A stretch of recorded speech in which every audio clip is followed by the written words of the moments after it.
So if you're looking for a new microphone for YouTube, voiceovers, video calls or anything, this could be the video for you. It's a bit of a mouthful, but we're going to take a look at the Maono AU-PM421 condenser mic. Let's go.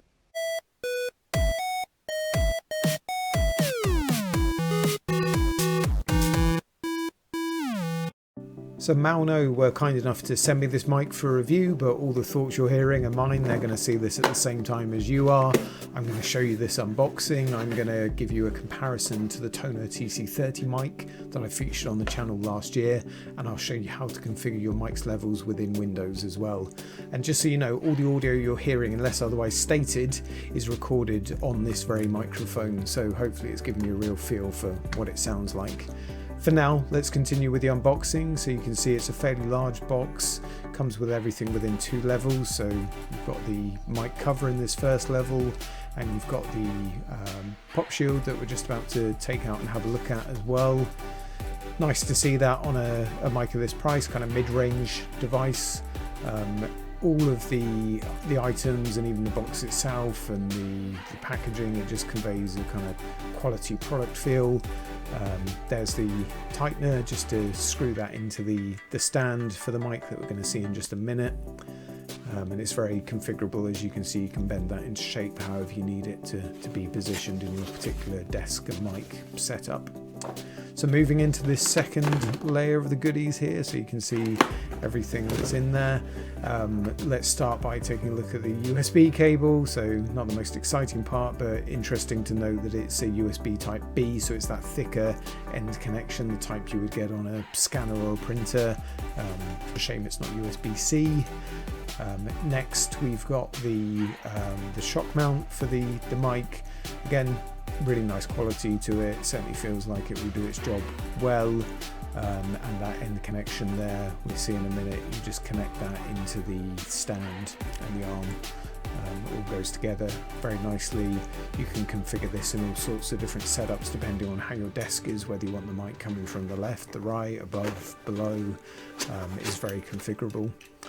And for the desk, here's the desk clamp that you're going to attach wherever you need to on your desk, and then attach that arm. So again, all feels nice quality, all configurable enough.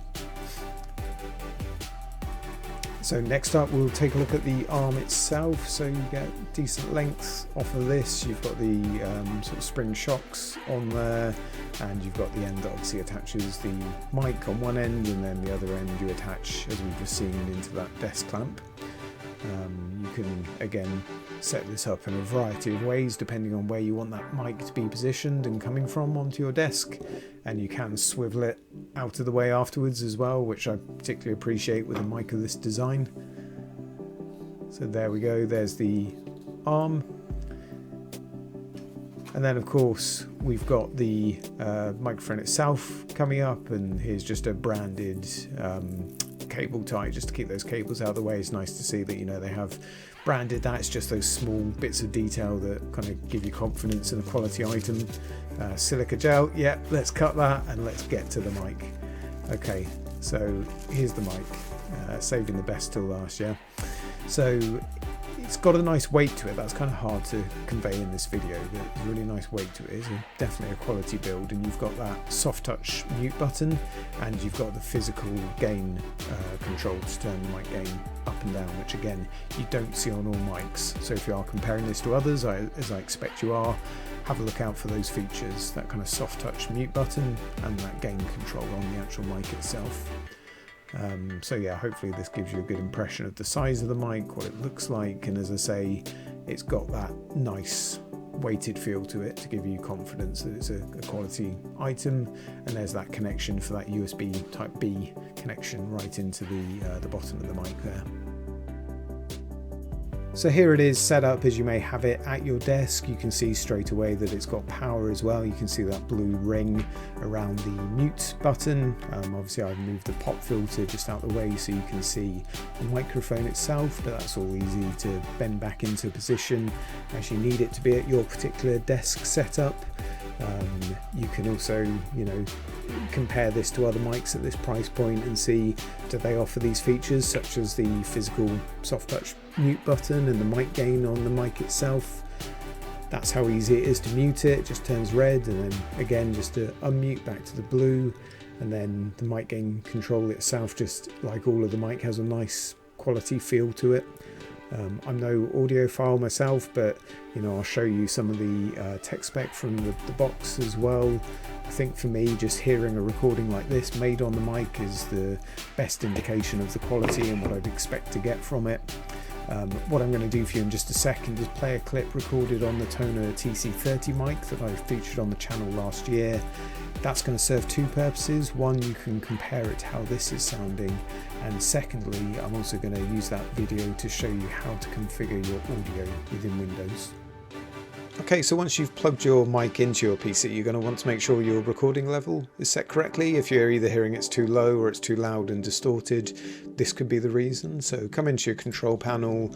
Quickest way is probably just to type sound in, and then you're going to want to manage audio devices.